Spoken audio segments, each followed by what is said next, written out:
Olá, vamos apresentar neste vídeo informações relativas ao programa computacional chamado de GESTRUT. Esse programa tem a finalidade de analisar estruturas reticuladas tridimensionais. Faremos a apresentação iniciando pelo menu Ajuda, onde nós temos as informações aqui relativas ao programa computacional e estamos apresentando as funções que estão dentro da versão 20.07.01.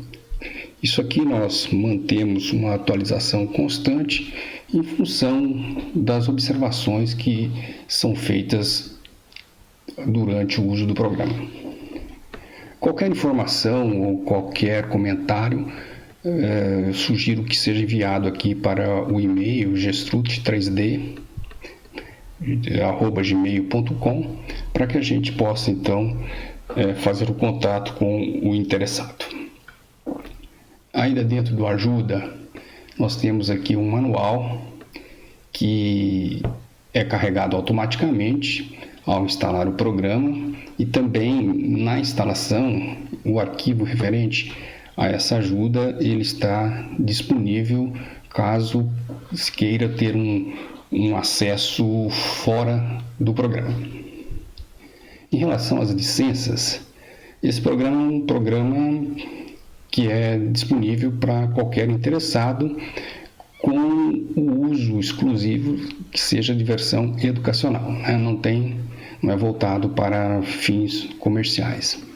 Não há nenhuma restrição de licença, é só instalar e utilizar o programa.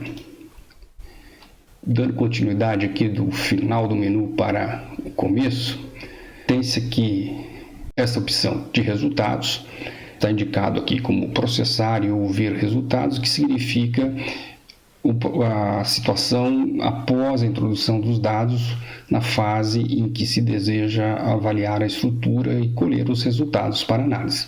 Esses resultados, então, correspondem a esforços nas barras, né? A estrutura é tridimensional, então você terá 12 esforços disponíveis para cada barra, para cada elemento, sendo 6 um conjunto de 6 para cada extremidade. Eu posso avaliar as reações de apoio, os deslocamentos nodais e também observar ou desenhar os diagramas de esforços, tanto para a estrutura completa como para barras isoladamente. Nós teremos outros vídeos que poderão descrever como executar isso daí.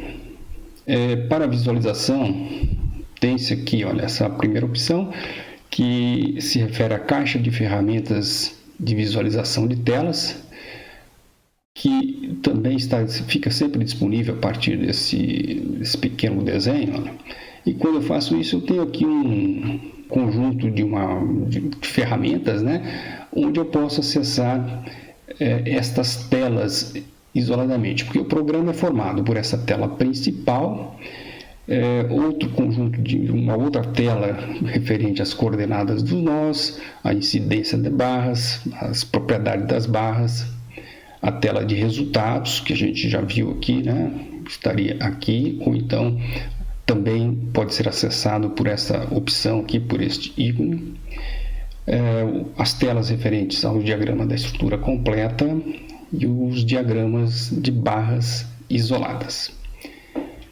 Então, esta caixa de ferramentas ela pode ficar disponível, posso posicioná-la onde quer que seja, ou simplesmente mantê-la fechada. Quando quiser, eu recupero por meio do clique sobre esta pequena figura. Aproveitando aqui o espaço, do outro lado nós temos uma outra caixa de ferramentas que vem originalmente, quando se abre o programa, ela fica posicionada sempre aqui na parte lateral direita, mas o usuário também pode posicioná-la da forma que desejar. Onde eu tenho alguns recursos de visualização da estrutura, né? Zoom, vista isométrica, vista no plano XY, XZ, YZ, movimentação vertical, horizontal, rotação de eixos, enfim, eu posso brincar aqui com a visualização da estrutura. Depois a gente fala mais sobre isso. Dentro da visualização, temos também aqui mais uma vez resultados que já vimos, né? Na verdade, isso aqui seriam as telas que estão aqui disponíveis nessa caixa de ferramentas. Existe alguma coisa também muito importante, que é a configuração de visualização da estrutura. Então, nesta opção, eu tenho aqui diversos parâmetros que eu posso então definir para visualizar, para mostrar partes da estrutura. Por exemplo, na visualização, se eu quiser visualizar no desenho da estrutura, na imagem da estrutura, os eixos, os apoios, as forças. Eventualmente eu quero apenas visualizar a geometria da estrutura sem os carregamentos. Na verdade, força seria o carregamento ou os carregamentos, né? Como visualizar essas forças, as casas decimais que são usadas para mostrar os valores numéricos, aspectos referentes às extremidades das barras, se eu tiver a extremidade articulada ou não. Então eu posso definir como eu quero visualizar estas informações. A representação dos apoios, que pode ser feita por meio de traços ou por triângulos. Isso, depois que apresentarmos algum exemplo, fica mais fácil de entender. O tamanho desses apoios em pixels, então eventualmente fica muito pequeno ou muito grande, eu posso então estabelecer qual é a dimensão desejada. Como que eu vou visualizar os trechos com forças uniformemente distribuídas? O trecho será dividido em uma quantidade de partes que eu posso definir aqui. Na hora de executar um zoom, aqui então também tem uma escala que aqui está definido como 5, que seria o incremento do zoom para frente ou para trás, né? Então pode ser mais rápido ou menos rápido. Aqui a visualização da posição numérica referente às barras. Então no desenho, por exemplo, aparece a indicação do número da barra. Esse número ele pode estar mais afastado da barra verticalmente ou horizontalmente. Então, a partir dessa definição, da mesma forma na apresentação dos nós, então posso deslocar mais para a direita, mais para a esquerda, para cima, para baixo, etc.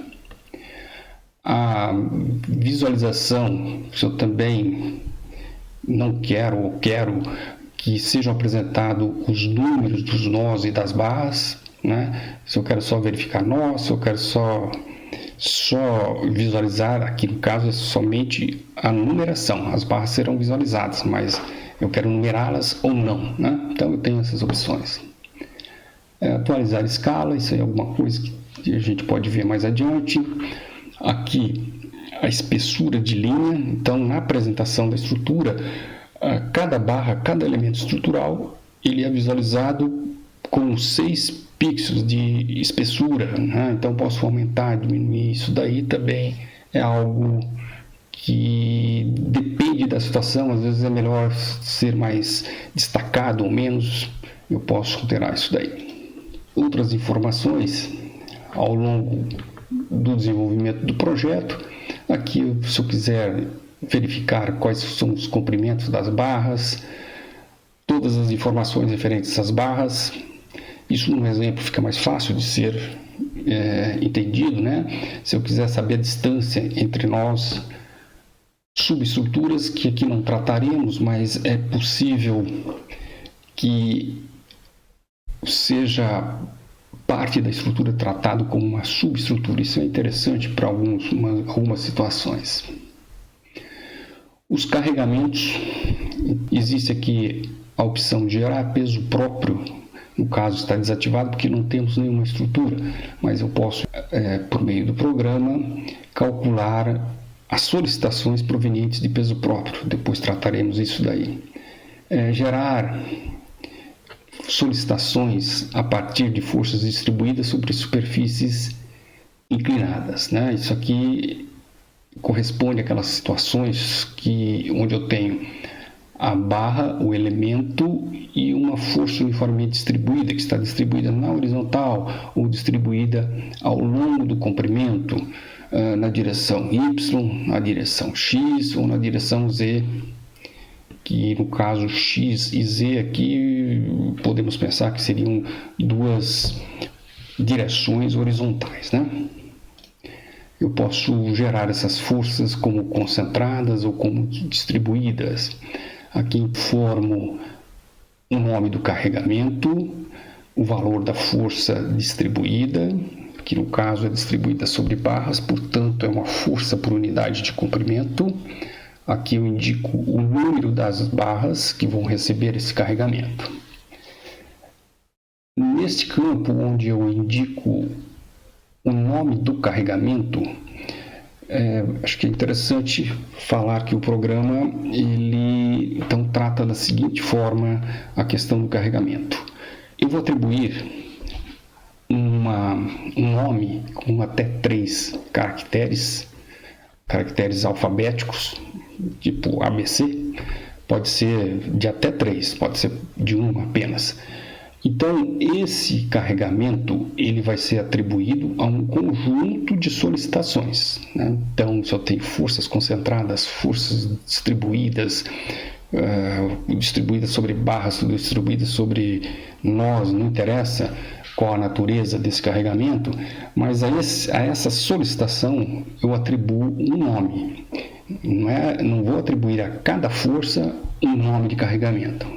Não, eu atribuo um nome de carregamento a um conjunto de forças, de tal forma que depois eu posso combinar esse conjunto de forças com outro conjunto de forças, por exemplo, forças de peso próprio, forças de sobrecarga, forças devidas ao vento. Então eu vou atribuindo nomes de tal forma que depois eu possa fazer a combinação que é feita aqui nesse campo na posição esquerda aqui superior, até está sendo indicado aqui G, que ele vem com o programa abre com o carregamento genérico G, inclusive já vem pronto aqui G, Q e W, quer dizer, como nomes já disponíveis, mas eu posso criar o nome que eu quiser com até 3 caracteres. Fazendo-se essa atribuição de carregamentos, né, ao conjunto de forças, eu posso digitar nesse campus uma combinação de carregamento, por exemplo, 1,3 vezes, digamos que foi a força G, o carregamento G, não é a força G, o carregamento G, mais 1,4 vezes o carregamento que eu chamei de Q, mais 0,8 de W, que seria vento. Eu digito nesse campo aqui e teclo Enter, essa expressão ela fica incorporada e eu posso conhecer as informações referentes à associação, né, a soma dessas solicitações. Então, carregamento significa isso, é um nome que se atribui a um conjunto de solicitações. Também eu posso introduzir forças referentes ao vento, que também são forças, digamos, que pode ter uma complicação por serem sempre perpendiculares ao plano sobre o qual elas atuam, e considerando que o programa ele vai permitir que essas forças sejam sempre perpendiculares às barras ou na direção X, Y e Z, quando eu estou carregando nós. Então eu posso ter essa complicação de ter que decompor esse carregamento, né? Então aqui o objetivo é permitir a facilidade de introdução dessas solicitações. Vamos deixar essas outras opções para depois. Aqui, como já dito, olha, a combinação de carregamentos, que na verdade não precisaria dessas opções, porque eu posso fazer tudo diretamente nessa caixa aqui, ó, digitando, e ao teclar o Enter é como se eu estivesse acrescentando um carregamento. Eu tenho a edição de carregamentos, que eu posso introduzir manualmente, ou posso, digamos, manualmente com aspecto visual, né? Eu vou visualizando esses carregamentos, ou posso digitar numericamente esses carregamentos. Mas vamos deixar essas opções para depois. Operações. A partir de informações, eu posso modificar a estrutura, recriando posições, modificando posições de uma forma mais geral, né? Ou individualmente, redefinindo valores numéricos de posições de nós e coisas do tipo. Então, eu tenho várias opções aqui. Dados, começando aqui pelo tipo, né? O programa computacional, ele é um programa que permite o cálculo de estruturas tridimensionais, mas logicamente que também permite o cálculo de estruturas planas. Então, se eu estiver resolvendo uma estrutura plana, será mais fácil entendê-la como sendo plana. Eu vou precisar introduzir uma quantidade menor de dados. Se assim for, eu posso optar aqui, dizer para o programa que a estrutura que eu vou resolver é uma estrutura plana, né? Se eu clicar aqui, eu volto para o tridimensional. Isso é uma questão de facilitar a introdução de dados. Eu tenho aqui a opção, então, de definir os nós, lembrando que a minha estrutura ela é caracterizada por nós e por barras. Então, esses nós, eu preciso informar as coordenadas de cada um dos nós que compõem a minha estrutura. Tudo que nós temos aqui, na verdade, não temos nenhuma, né? Então, o programa me abriu aqui uma primeira possibilidade de informar quais são as coordenadas x, y, z do nó 1. Observe que a estrutura, então, está definida como tridimensional, portanto, apareceu aqui a coordenada z.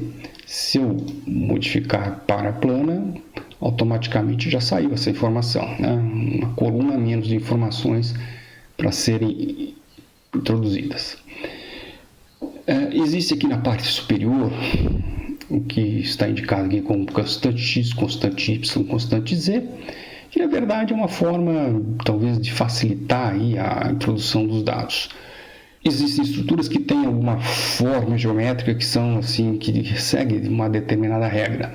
Então, na verdade, o que significa isso? Se eu digitar um valor numérico qualquer em um desses campos, toda vez que eu abrir um novo nó, uma nova linha aqui dentro dessa planilha, o programa automaticamente vai somar o valor da linha anterior a esta constante que aqui fica especificada, constante x, constante y, constante z. Isso tem suas vantagens em algumas situações. Ao utilizar o programa, a gente vai perceber o significado disso daí. Introduzindo as coordenadas, eu posso aqui copiar de um lado para o outro, copiar, colar, inserir uma nova linha, excluir, permutar linhas, trocar uma linha por outra. Eu posso trocar colunas, permutar posições de colunas. Eu posso modificar valores dessas colunas, aplicando a uma coluna. Depois que eu digitei todos esses dados, eventualmente a gente comete algum equívoco e eu posso, em alguma circunstância, corrigi-lo, né, utilizando essas funções aqui. Então, eu posso somar alguma coisa a uma coluna, a todos os valores de uma coluna, seja x ou y ou z. Eu posso subtrair, eu posso multiplicar, eu posso dividir. Isso é útil em muitas situações. Aqui, então, eu defino quais são os nós que vão receber essas modificações. Então, eu posso também ter essa seleção. Aqui está aparecendo T, que indica que seriam todos os nós. Em qualquer campo desse tipo aqui, se você digitar T, ele vai entender que são todos os valores, sejam nós ou todas as barras, ou eu posso usar esses mecanismos que aqui estão indicados. Eu posso digitar, por exemplo, nó 1 ao nó 3, então simplesmente digitar 1 a 3, então ele vai percorrer o nó 1, 2, 3. Se, por exemplo, fosse do 1 ao 7 e eu tivesse uma variação fosse de 2 em 2, eu posso digitar aqui o @2, o que significaria que os nós aqui indicados seriam o nó 1, o nó 3, o nó 5, o nó 7. Tá? Então, existem essas possibilidades aí de utilizar coisas do tipo, e se além desses nós eu quisesse acrescentar mais algum, eu posso digitar a barra e, sei lá, um nó 12, algo do tipo, um nó 15, se esses nós forem espaçados, tá? Então, no caso aqui não temos nenhum nó definido, mas não vamos trabalhar isso daí. Esse valor de t pode ser maiúsculo ou minúsculo, tanto faz. Eu posso aplicar rotações sobre as coordenadas que foram definidas. Então, eventualmente eu tenho a necessidade de girar essa estrutura, introduzir os dados, depois por algum motivo eu observo que é conveniente fazer uma rotação. Eu posso aplicar essa rotação a qualquer eixo e para qualquer ângulo de rotação. Eu posso replicar essas coordenadas da forma polar, né? Em torno de um eixo, eu vou replicar esses valores de coordenadas. Então, basicamente, é o que nós temos aqui na introdução das coordenadas. Ainda em dados, né, nós temos aqui a introdução das informações relativas às barras. As barras serão introduzidas manualmente. Aqui no caso, então, eu não consigo acessar ainda essa tela porque eu não tenho nenhum nó definido. Veremos isso mais adiante. Agora, existe aqui algumas coisas assim, mais gerais. A gente falou da introdução de coordenadas de nós, né, de nó a nó, mas existem alguns recursos aqui que são interessantes, que são formas estruturais especiais, que o programa está preparado para gerar todas essas coordenadas de uma forma automática, ou vamos dizer semi-automática, sei lá. Eu introduzo algumas informações, a partir dessas informações ele gera o conjunto de barras.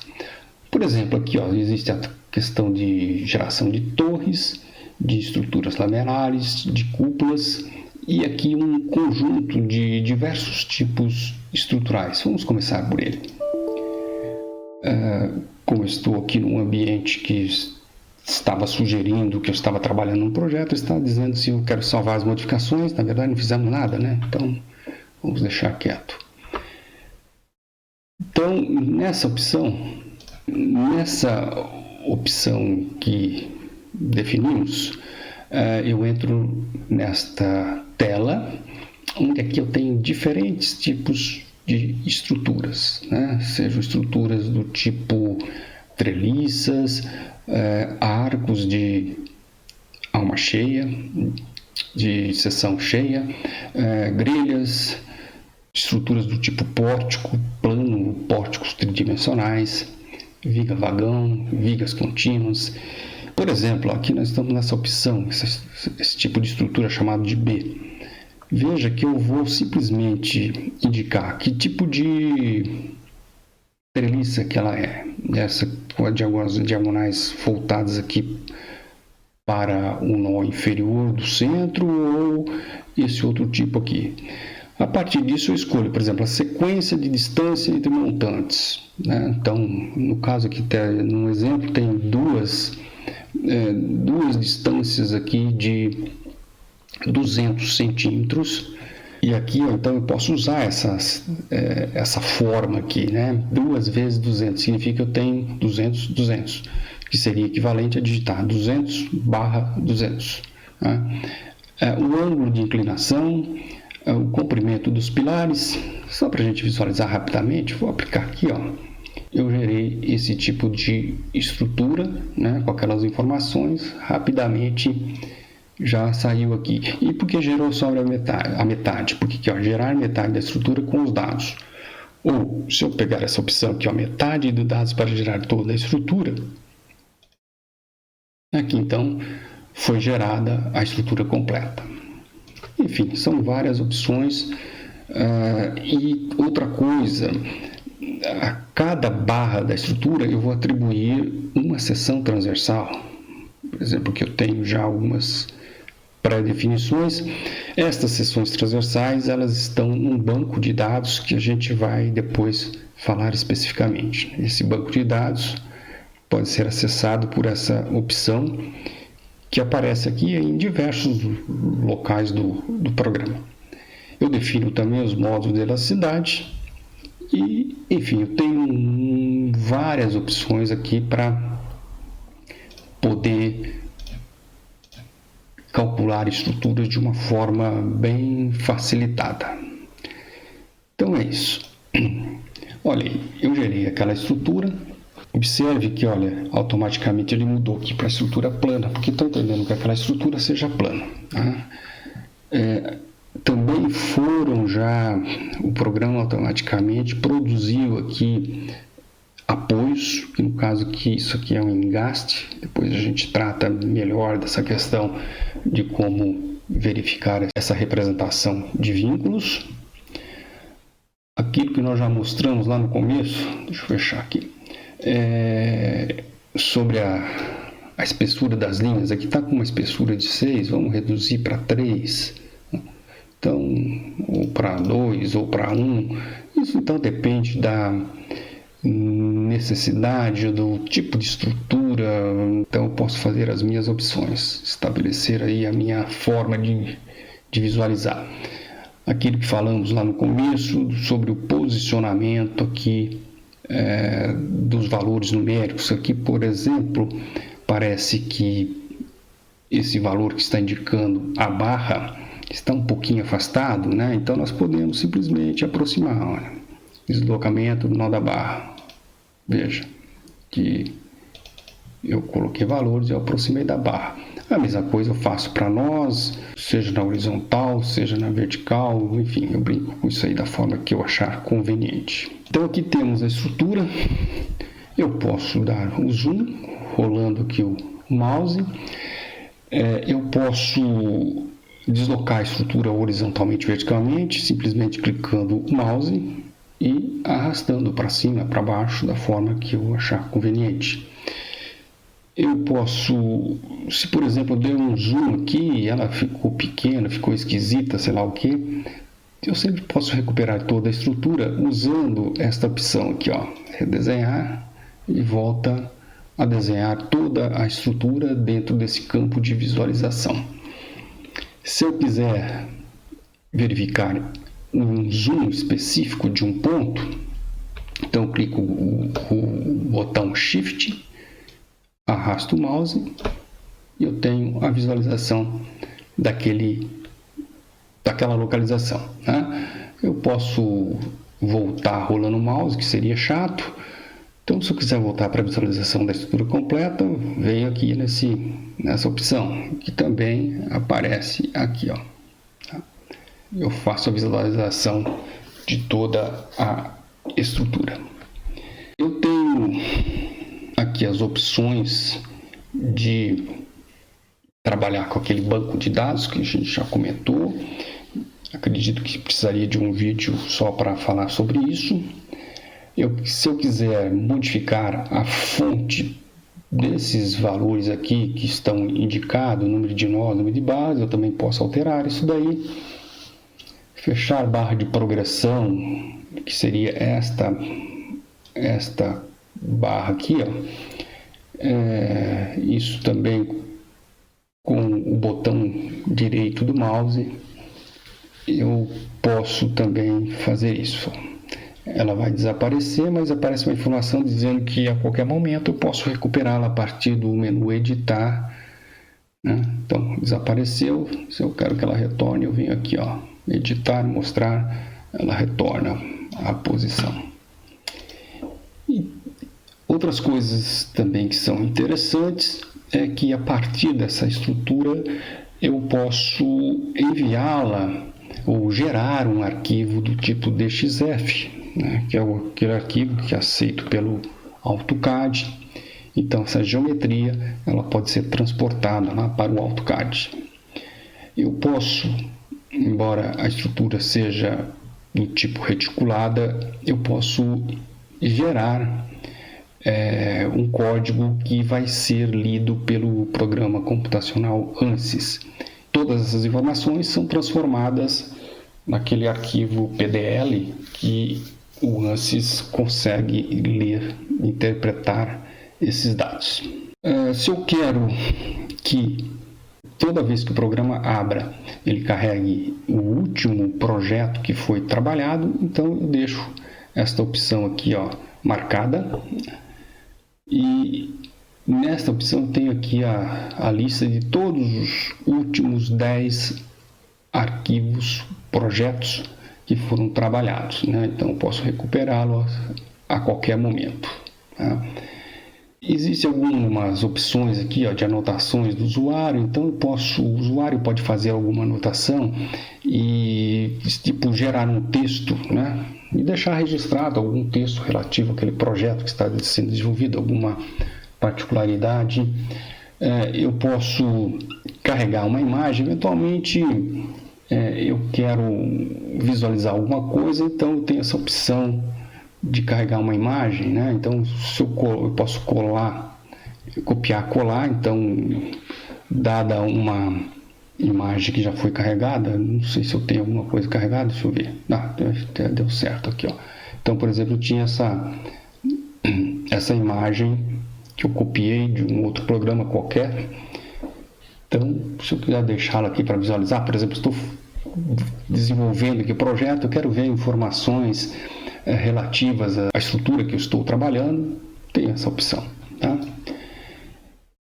E um monte de outras coisas existe aqui, né? Por hora, nós vamos tratar assim apenas dessa forma muito superficial das possibilidades do programa computacional Gestrude. Então, recomendo que, se você desejar conhecer mais sobre detalhes específicos, que acesse e assista aos outros vídeos que estarão disponíveis aí para você. Por hora, obrigado e espero que vocês aproveitem o programa computacional. Abraço.